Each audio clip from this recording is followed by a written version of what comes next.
Today, our car tester, Sascha Knapp, tests the new Range Rover Sport. Since people seldom actually take it off-road, Land Rover has concentrated on making the vehicle better on the road itself. We'll be testing it here at a small airfield in Meinertagen. First, Sascha drives slalom through a series of traffic cones.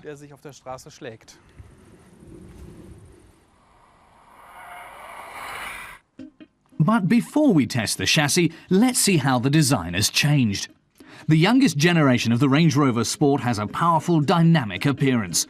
Compared with its predecessor, its wheelbase has increased by almost 18 centimetres, and the car itself is almost 6 centimetres longer. Short overhangs improve the aerodynamics. The interior boasts well-crafted, high-quality materials. Lots of carbon fibre, polished aluminium and leather give the British car a sporty, luxurious look.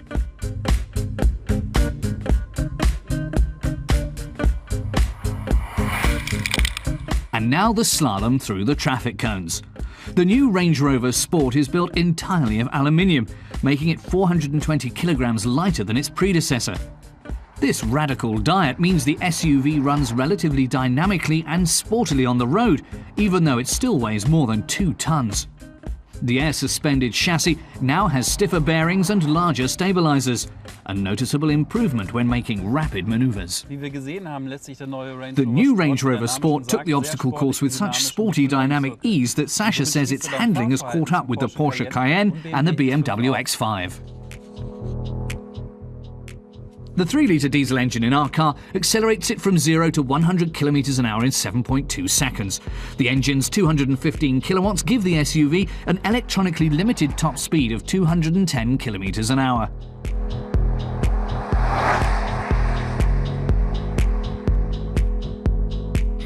The manufacturer rates its CO2 emissions at 199 grams per kilometre. That's high, but acceptable when compared with other SUVs. A hybrid-driven version is in the works and expected to reduce fuel consumption to 5 litres per 100 kilometres. We'll see.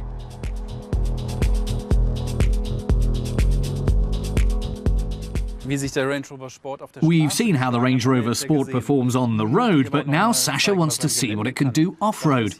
A little test track has been set up, but it's very narrow. Sascha shows how it damaged a previously tested sports wheel rim. To avoid damaging the new car, we'll use the old one.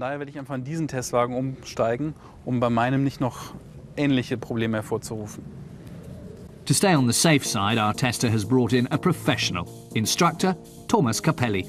He'll take the car through the test track.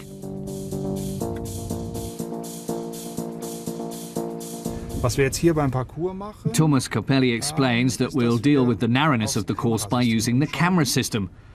The Range Rover Sport has 5 cameras. The car can be guided with centimetre close precision using the 2 outside mirror cameras. That takes some getting used to, but the driver can see how the wheels respond to every movement of the steering wheel. The course is narrow, but the cameras give the driver complete control.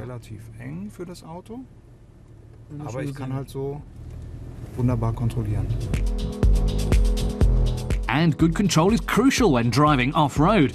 Patience and precision are how you avoid damage.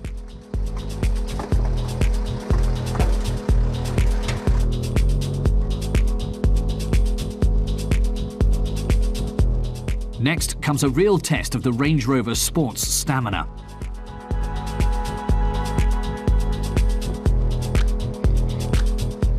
Thomas Capelli notes the heavy burden on the left front and right rear. The left rear and right front bear little or no weight, putting tremendous torsion and pressure on the body. But that is all compensated, and right and left, front and back are all crosswise decompressed. The wheels briefly spin, the systems strain, and the vehicle keeps moving, showing that it can manage off-road conditions well. As the instructor says, anyone can let a wheel drop half a metre to hit the ground, but it's nice when that doesn't shake you up inside the car.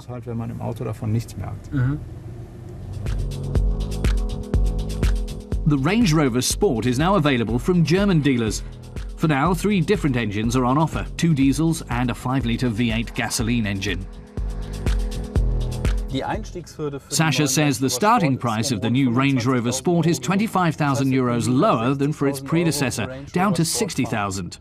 But if you want a V8 compressor engine, that will cost you €88,000. A few extras soon put you over €100,000, so most people will have to think twice about whether they can afford it.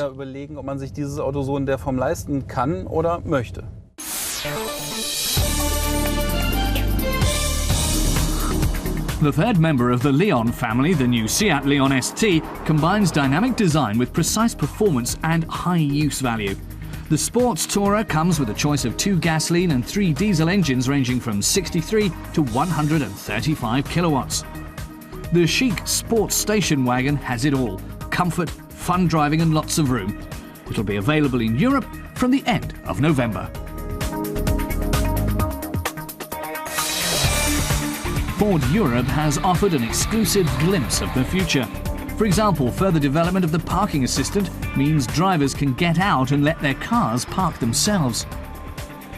Using wireless technology, cars can exchange information about the traffic situation and warn each other of hazards. Ford has also presented a system for automatically avoiding obstacles.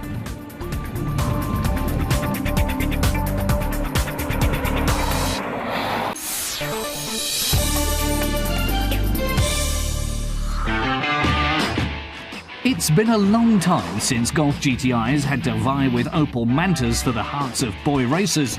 Only one of the 2 models has survived, and now it's fresher than ever. 37 years after it was first introduced, Volkswagen has unveiled its most powerful GTI to date. Drive It tests the GTI performance to see just how much muscle it really packs.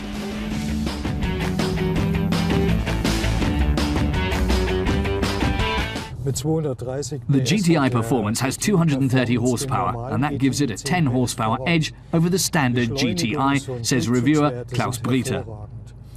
There's fantastic acceleration and pulling power. There's also an active limited slip differential that makes a big difference in traction, especially when cornering. In short, the GTI is fun. The 4-cylinder 2-litre petrol engine is turbocharged for extra punch. It does 0 to 100 kilometers an hour in 6.4 seconds and produces a maximal torque of 350 newton meters.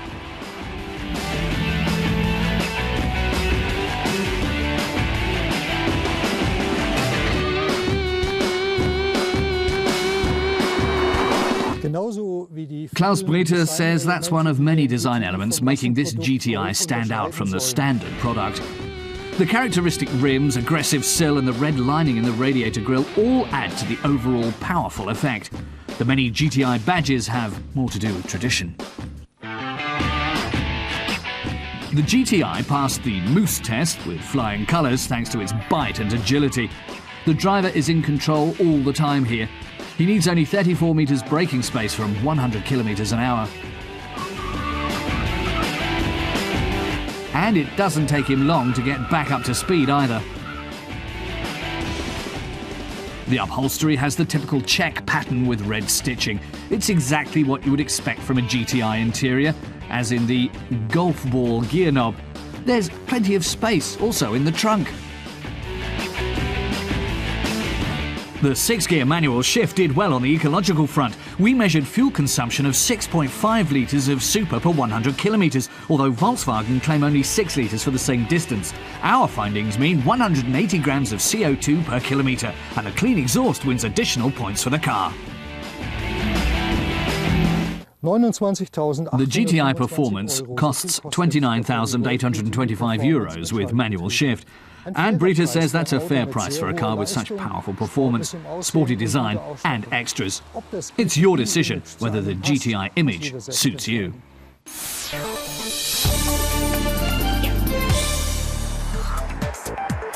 BMW added the GT to its upper medium class 5 Series in 2009. Now the company has sold more than 1 million of the 6th generation 5 Series. It's given the range a facelift. The improvements aren't just superficial. The Gran Turismo is more high-tech too, but is it really a hatchback in the classic sense? Drive It tests the most extravagant 5 Series model. BMW's Frank-Emanuel Schlöder agrees that the 5 Series GT isn't necessarily comparable to the hatchback limousines of the past. Actually, it takes the best of various car types. It's a 4-door limousine, but like the X5, it has a raised seating position which gives you a better overview of the traffic, and it's packed into a coupe-like elegant form.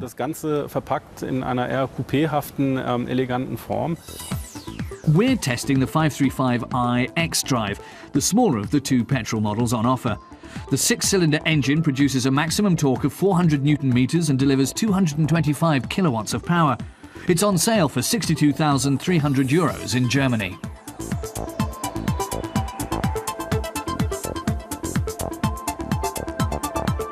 The bottom of the range 135 kilowatt diesel can be had for less than €50,000.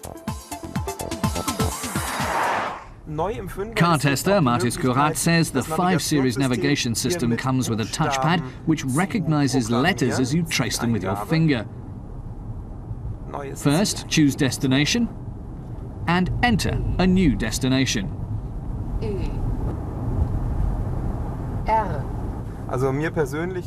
Kurat says he prefers the voice recognition system.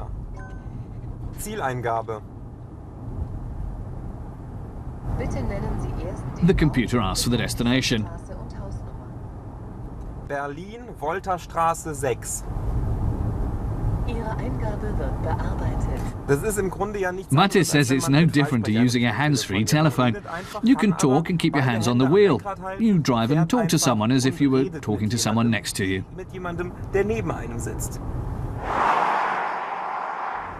Matis says the good thing about the 5 Series Gran Turismo is its versatility. You can move the rear seat back and forward. You can adjust the rear seat armrest. And that all means there's a lot more space in the trunk. In fact, there's between 500 and 1,700 litres of storage space. So at a pinch, it has more space than the 5 Series station wagon. BMW's Frank-Emanuel Schlöder says this is a car conceived for long journeys. Like the name says, Gran Turismo. There's a lot of space in the interior, especially at the back. The materials used are high quality, so it offers quite a luxury setting.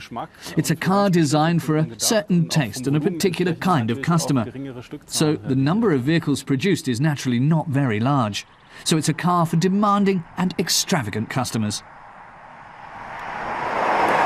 Matis Kurat says the interior of the Gran Turismo is a very different one from the normal 5 Series, including the dashboard and the whole front. It's a lot more curved. The middle console is wider than in the normal 5 Series. But there's an issue with being able to see out the back. You can hardly see anything from the front due to the rising shoulder line and the narrow window at the rear. So parking backwards without a camera is a challenge.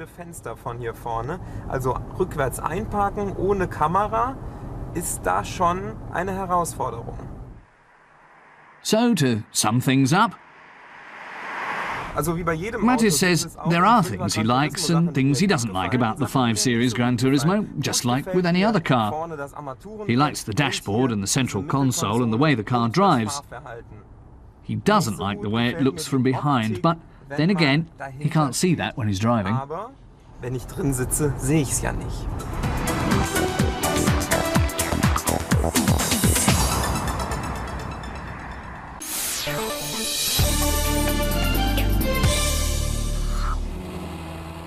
Lebrecht Tieder is passionate about classic English sports cars. Here in a small back garage in Munich is his greatest treasure, an MGTC. 10,000 of them were originally produced. Lebrecht says that that's a relatively large number of vehicles. They were built in various types and versions, but technically they were basically the same. The car has 4 drum brakes, situated here, which have to be adjusted manually. You have to tinker around a bit. The front and back axles are attached with leaf springs. That's a bit unstable and you notice it on the curves. Lebrecht shows us where the tank and the spare tyres are at the back. He says the car has lever arm shock absorbers, which are typically English, and they need to be constantly filled with oil. The MG-TC was launched shortly after the end of World War II and is the most Spartan MG of the T-series. With its long hood, separate fenders, low doors and compact trunk, it looks like a classic 1930s English roadster.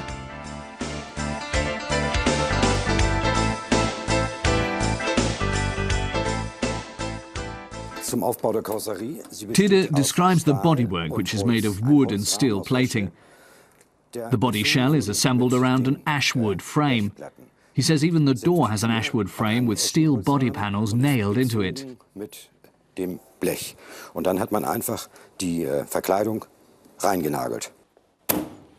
Lebrecht enjoys every minute in the TC.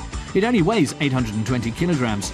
He's willing to put up with a bit of a bumpy ride in exchange for a thrilling driving experience. He says the joys of driving an MG TC are having the wind blowing in your face and the way you're in control of the vehicle. There are no electronics and there's no heating. You're really close to nature and have the feeling that you're fighting the elements, technical as well as natural elements. He says he's bored by modern cars.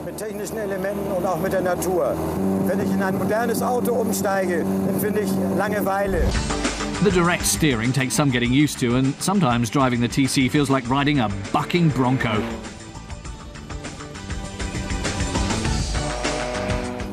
But he says he's got used to feeling the uneven road surfaces. He just holds on tight and bumps along.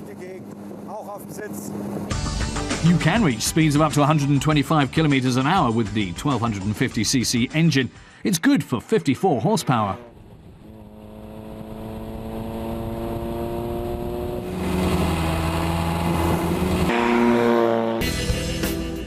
Back in his garage, he checks the engine compartment. In the past, it wasn't possible to seal engines well. Classic cars frequently suffer from small oil leaks.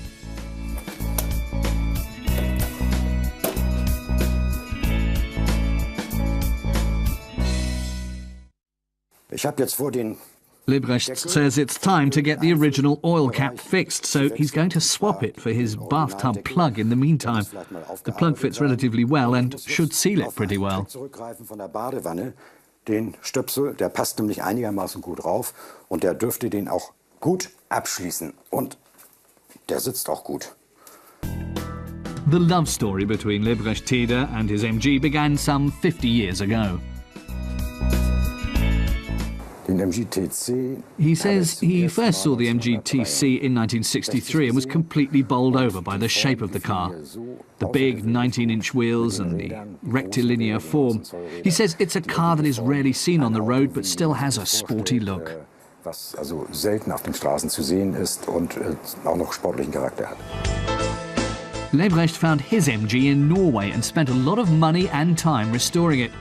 He drives the car almost every day when the weather's pleasant and sometimes even in winter too. He's clocked up more than 500,000 kilometres in his MG-TC, he says, and has changed the pistons only once. That, for many people, the car is not suitable for everyday driving, he says, is because it requires a lot of attention.